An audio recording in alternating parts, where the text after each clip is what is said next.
Bismillahirrahmanirrahim. Assalamualaikum warahmatullahi wabarakatuh. Pada kesempatan kali ini, aku akan membahas tentang peradaban Islam di masa 3 kerajaan besar.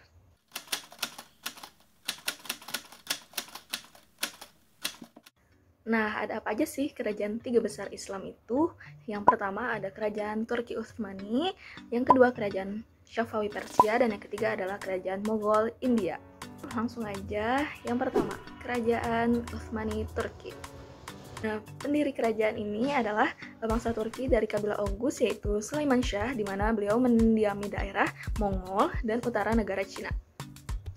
Nah, di bawah serangan-serangan Mongol, akhirnya mereka melarikan diri lah ke daerah barat dan mencari tempat pengungsian di tengah-tengah orang-orang Turki Seljuk di dataran tinggi Asia Kecil.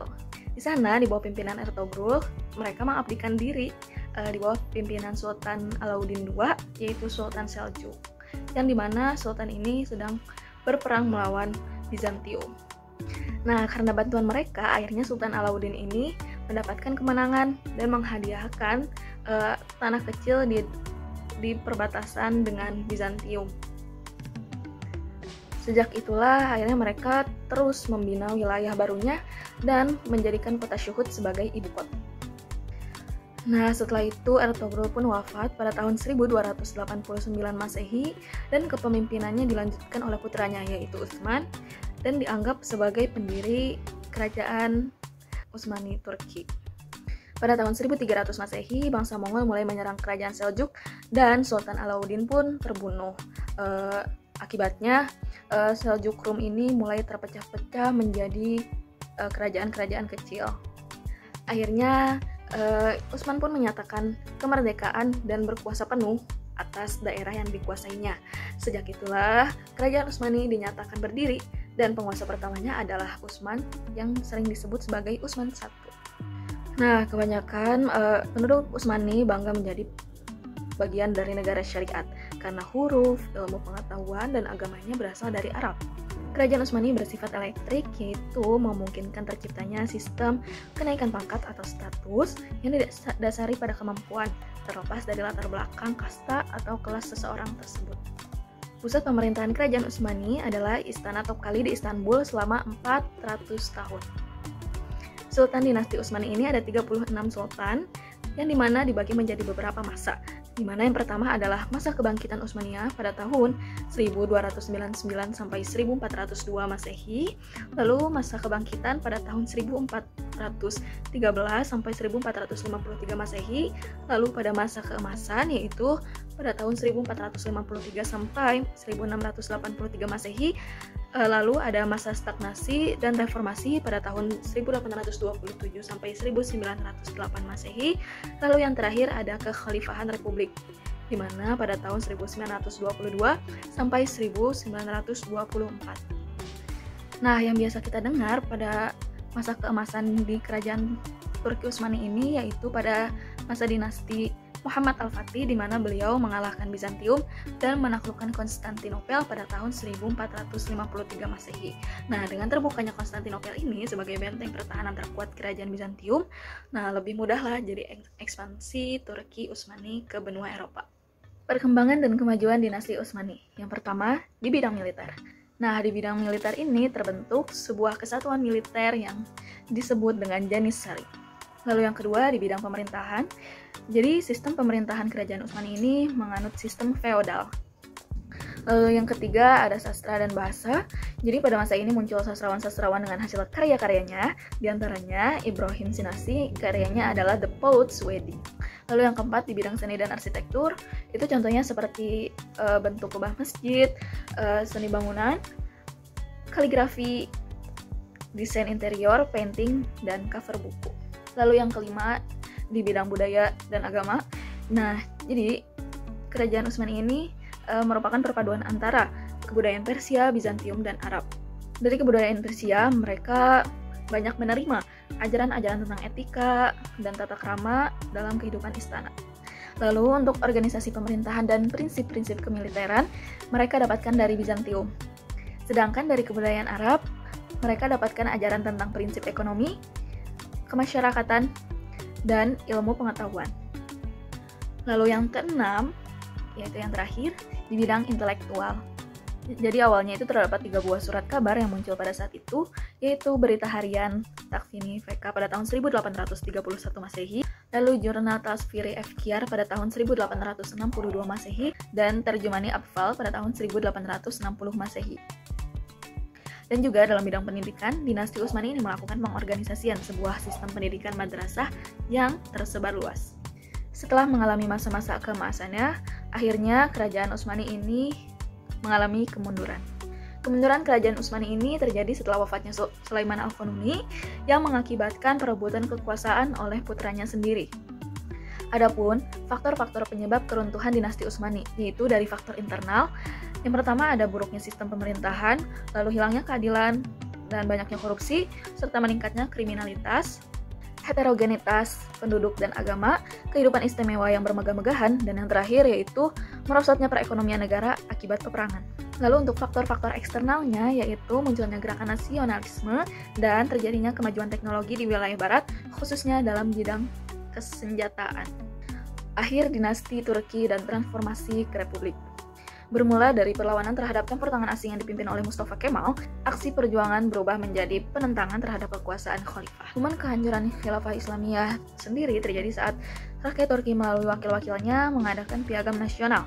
Nah, sejak itu juga Turki menjadi sebuah negara tersendiri, terpisah dari wilayah-wilayah yang dulu merupakan kesatuan dinasti Utsmani. Tahun 1923, disepakatilah berdirinya negara Turki dengan batas-batas wilayah seperti Laut Hitam di utara, Irak, Suriah, dan Laut Tengah di selatan, Laut Aegea di barat, dan Iran serta Rusia di timur. Dan negara republik dengan ibu kota Ankara itu pertama kali dipimpin oleh Mustafa Kemal. Ia melakukan modernisasi besar-besaran dengan berkiblat ke barat. Ia mengganti penggunaan huruf Arab menjadi Latin. Nah, poligami dilarang, dan wanita diberi kebebasan yang sama dengan pria. Kemal pun mendapat gelar Bapak Bangsa Turki atau Atatürk, nah yang sekarang kita kenal dengan Kemal Atatürk. Lalu kerajaan yang kedua yaitu kerajaan Safawi Persia. Sejarah berdirinya dinasti Safawi. Jadi kata Safawi ini berasal dari kata Syafi, yaitu suatu gelar dari nenek moyang Sultan Safawi, yaitu Safi al-Din Ishaq al-Ardabili, yaitu pada tahun 1252 sampai 1334 Masehi. Beliau adalah pendiri dan pemimpin Tariqat Syafawiyah. Kerajaan Safawi ini menganut aliran Syiah, dan aliran Syiah tersebut ditetapkan sebagai mazhab di negaranya. Berasal dari gerakan tarekat di Ardabil, sebuah kota yang terletak di negara Azerbaijan. Nah, waktu berdirinya kerajaan Safawi ini hampir bersamaan dengan berdirinya kerajaan Utsmani di Turki. Nah, kerajaan Safawi ini mencapai puncak kejayaan pada masa kekuasaan Abbas I, di mana ia mampu mengatasi berbagai kemelut di dalam negeri yang mengganggu stabilitas. Nah, pada kekuasaan Abbas I telah berhasil merebut kembali wilayah kekuasaannya yang lepas. Silsilah penguasa kerajaan Safawi. Yang pertama ada Ismail I, Tahmasp II, Ismail II, Muhammad Khudabanda, Abbas I, Safi Mirza Abbas II, Sulaiman Husain I, Tahmasp II, Abbas III, Sulaiman Ismail II, Husain II, dan yang terakhir adalah Muhammad. Perkembangan dan kemajuan Safawi. Nah, yang pertama di bidang sosial. Di bidang ini, mengadakan pembenahan administrasi dengan cara pengaturan pengontrolan dan dari pusat. Lalu yang kedua, di bidang agama, jadi Abbas I ini menerapkan paham toleransi atau lapang dada yang sangat besar. Lalu yang ketiga, di bidang ekonomi. Jadi, salah satu jalur dagang laut antara negara timur dan barat yang biasa diperebutkan oleh Belanda, Inggris, dan Perancis akhirnya menjadi milik kerajaan Safawi. Di bidang ilmu pengetahuannya, tradisi keilmuan ini terus berkembang. Lalu yang terakhir di bidang seni. Dari segi gaya arsitektur bangunan, jadi seperti Masjid Shah yang dibangun pada tahun 1603 Masehi. Keruntuhan dinasti Safawi, yaitu sebabnya yang pertama, adanya konflik yang berkepanjangan dengan kerajaan Turki Utsmani. Berdirinya Safawi bermazhab Syiah menjadi ancaman bagi kerajaan dinasti Utsmani. Kedua, terjadinya degradasi moral yang melanda sebagian pemimpin kerajaan Safawi. Ketiga, Pasukan gulam atau budak-budak yang dibentuk oleh Abbas I tidak memiliki semangat juang yang tinggi. Yang keempat, sering terjadi keributan atau konflik internal dalam bentuk perebutan kekuasaan di kalangan keluarga istana. 5. Lemahnya para sultan. Dan yang terakhir, keenam, lemahnya ekonomi. Kehancuran Safawi juga disebabkan oleh sejumlah perubahan dalam hal hubungan negara dan agama. Jadi semula Safawi ini merupakan sebuah gerakan. Namun setelah berkuasa, Safawi justru menekan bentuk milenarian Islam Sufi, sembari cenderung kepada pembentukan lembaga ulama negara. Krisis abad ke-18 mengaruh pada berakhirnya sejarah Iran pramodern. Bahkan, hampir di seluruh wilayah muslim, periode pramodern berakhir dengan intervensi, penaklukan bangsa Eropa, serta pembentukan beberapa rezim kolonial. Dengan demikian, konsolidasi ekonomi dan pengaruh politik bangsa Eropa diawali dengan Imperium Safawi dan liberalisasi ulama. Nah, Persia, Iran, menjadi negara Syiah terbesar dan terkuat di dunia, serta merupakan sumber dogma Syiah. Dapat dikatakan bahwa masa pemerintahan Safawi merupakan penentuan corak dan warna Iran masa kini. Lalu kerajaan yang ketiga, atau yang terakhir, yaitu Kerajaan Mughal India. Asal-usul Kesultanan Mughal. Jadi, Kesultanan Mughal ini merupakan lanjutan dari Kesultanan Delhi. Jadi, Kerajaan Mughal ini didirikan oleh Zahiruddin Muhammad Babur pada tahun 1526 sampai 1530 Masehi. Babur ini bukanlah orang India, melainkan hanya mewarisi daerah Fergana dari orang tuanya ketika ia masih berusia 11 tahun. Nah, ia berambisi dan bertekad untuk melakukan Samarkand yang menjadi kota penting di Asia Tengah pada masa itu. Kesultanan Mongol merupakan warisan kebesaran Timur Lain dan bukan warisan keturunan India yang asli. Nah, meskipun demikian, Kesultanan Mongol ini telah memberi warna tersendiri bagi peradaban orang-orang India yang sebelumnya identik dengan agama Hindu. Raja-raja Kerajaan Mughal yang pertama yaitu Zahiruddin Muhammad Babur pada tahun 1526 sampai 1530 Masehi. Nah, beliau adalah raja pertama sekaligus pendiri Kerajaan Mughal.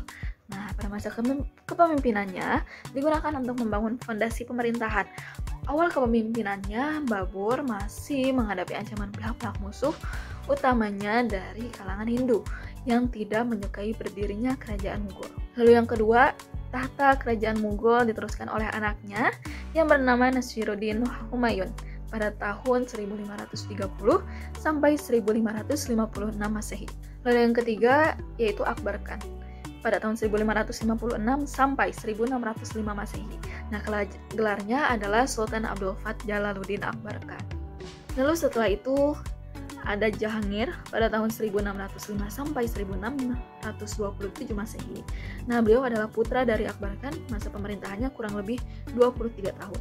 Dan yang terakhir ada Shah Jahan, di mana pada tahun 1628 sampai 1658 Masehi.